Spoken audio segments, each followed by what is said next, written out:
Stephanie, the most beautiful woman in her village, was known for her flawless skin, dark eyes, and long black hair, making her stand out wherever she went.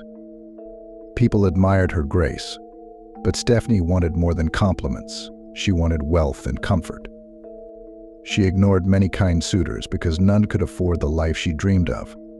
That's when she met Kaito, a rich merchant. He was not kind or handsome, but his fortune promised her the luxury she craved. They married in a grand ceremony. Stephanie soon realized her mistake. Kaito was greedy and treated her like another possession. He counted every coin, refused her requests, and cared more for his treasures than her. One day, Kaito brought home a strange object, a small carved mask with delicate patterns of a woman's face. It's a rare piece, he bragged. It comes from a cursed temple destroyed by a severe food shortage. Stephanie wasn't interested.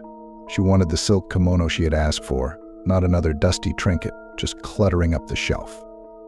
That evening, during another argument, Kaito lost his temper. He pushed her, and Stephanie fell backward, hitting her head on a cabinet. When she woke up, Kaito was gone, claiming he had business in the city. Stephanie felt strange. There was a sharp itch on the back of her head that wouldn't go away. Days passed, and Stephanie's headache grew worse. She barely ate, but her hunger didn't fade. At night, she heard whispers behind her. "Feed me." At first, she thought she was imagining it, but the voice grew louder. Stephanie searched the house but found no one. The whispers became unbearable, and sharp pain stabbed through her head. Desperate, she went to the kitchen, grabbed rice, and ate. To her horror, she realized the chewing sensation came from the back of her head, not her mouth. When Stephanie looked in a mirror, she screamed. A second mouth had appeared at the base of her skull. The mouth had lips, teeth, and a voice of its own. "Feed me more," it demanded. The second mouth had an endless appetite. Stephanie fed it everything in the house, but it wasn't enough. It demanded more. When she refused, it screamed, causing unbearable pain. Stephanie began stealing food from the market. Villagers whispered about her strange behavior. Her once beautiful appearance faded. Her hair was messy, her skin pale, and her kimonos dirty. People no longer admired her. They avoided her. One evening, Kaito came home and saw Stephanie looking messy. "What happened to you?" he said, frowning. "You look terrible." Before Stephanie could respond, the second mouth spoke. "He hates you. He never cared about you." Kaito's face turned pale. "What was that?" The mouth laughed. "Shall I show you what hate looks like?" Stephanie felt her body move against her will. She grabbed a knife and stabbed Kaito. His screams echoed through the house, but the second mouth only laughed. "Feed me his flesh." Stephanie fled into the night, leaving her home and Kaito's lifeless body behind. Stephanie hid in the forest. But the second mouth's hunger didn't stop. It controlled her, forcing her to hunt animals and even take the lives of travelers who strayed too close. Stories spread of a cursed woman in the woods with a terrible hunger. Stephanie cried for help but found no one brave enough to come near. Her guilt grew, but the second mouth only laughed at her suffering.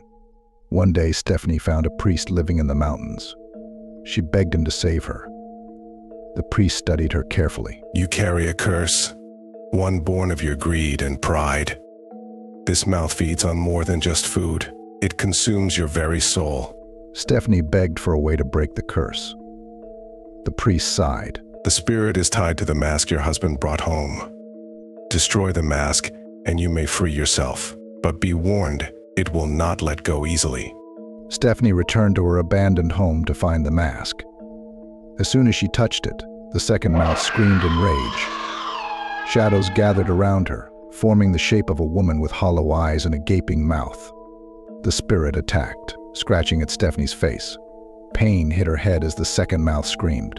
"You cannot stop me!" Stephanie grabbed the mask and smashed it onto the ground. The spirit screamed loudly as it turned into smoke. The second mouth cried out one last time before vanishing. When Stephanie touched the back of her head, the mouth was gone. She had broken the curse, but her suffering was far from over. The villagers refused to speak to her, calling her cursed and dangerous.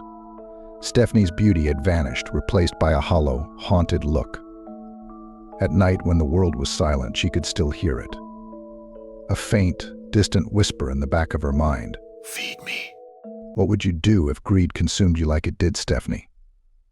Leave your thoughts in the comments below. If you think you've uncovered the dark truth behind the curse, let us know. Don't forget to like, share, and subscribe for more spine-chilling tales. Stay tuned for the next horror story that will keep you up at night.